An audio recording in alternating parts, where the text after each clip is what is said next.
The dorm life. I lived in a college dorm on an all-female floor. It was supposed to be a safe, comfortable space where you could walk down the hall in pajamas without judgment. My routine was simple. If I left the building, I wore a bra. But inside, I wasn't going to strap myself in just to walk 10 yards to the bathroom or refill my water bottle. One night, I slipped out of my room in a fitted white tank top. No bra, nothing scandalous, just the faint outline of my chest. A group of girls were chatting in the hallway, but I didn't think twice. I filled my bottle, went back to my room, and thought nothing of it. Until the knock came. The first confrontation. Standing at my door was one of the girls from the hall. She smiled, but her words cut deep. "Hey, so sorry to ask, but could you wear a bra next time? My boyfriend's out there and he was staring a little." I froze. My stomach dropped. I hated confrontation, so I apologized immediately. "Yeah, sure, sorry about that." That night, every time I left my room, I threw on a sweater or bra. I thought it was over. I thought I'd been polite. I thought I'd avoided drama. I was wrong. The next day, my roommate came back from the bathroom with wide eyes. She'd overheard the same girl telling her friends about me.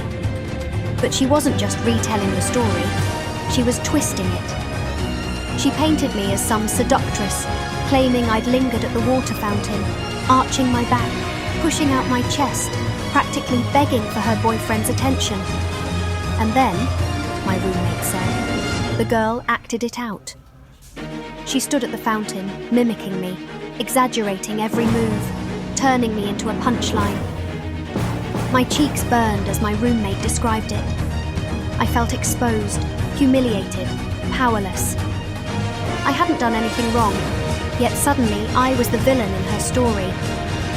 That night, I walked past her and her friends in my pajamas, no bra, just ready to brush my teeth. She looked straight at my chest, then smirked.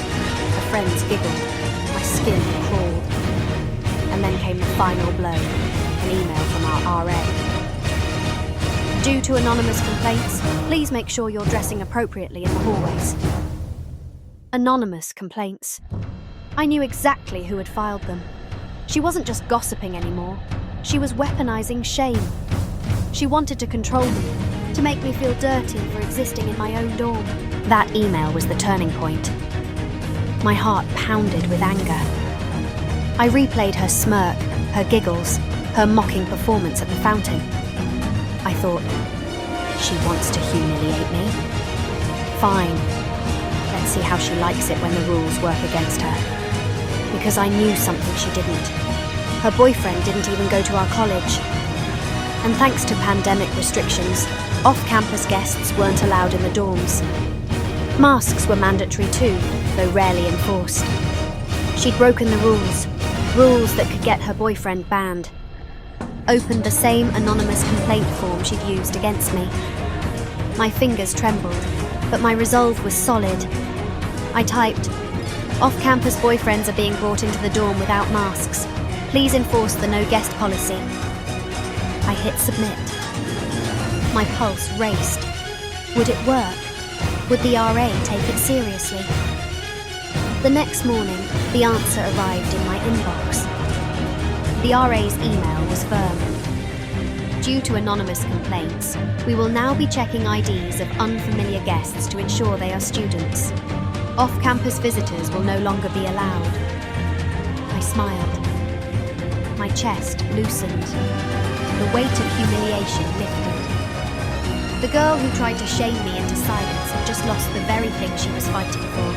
Her boyfriend's access to the dorm. No more staring, no more giggles, no more off-campus boyfriend hanging around. She wanted me covered up. Now she'd be covered in regret. I passed her in the hallway later that week. She looked tense, her boyfriend nowhere in sight. She avoided eye contact. The smirk was gone. The giggles had vanished. Inside, I felt a rush of satisfaction. Not cruelty, just justice. She tried to paint me as a villain, but in the end, she was the one who broke the rules. And Karma? Karma had a funny way of showing up in the form of an RA on a clipboard. Sometimes revenge doesn't have to be loud or dramatic. Sometimes it's as simple as turning someone's own weapon against them.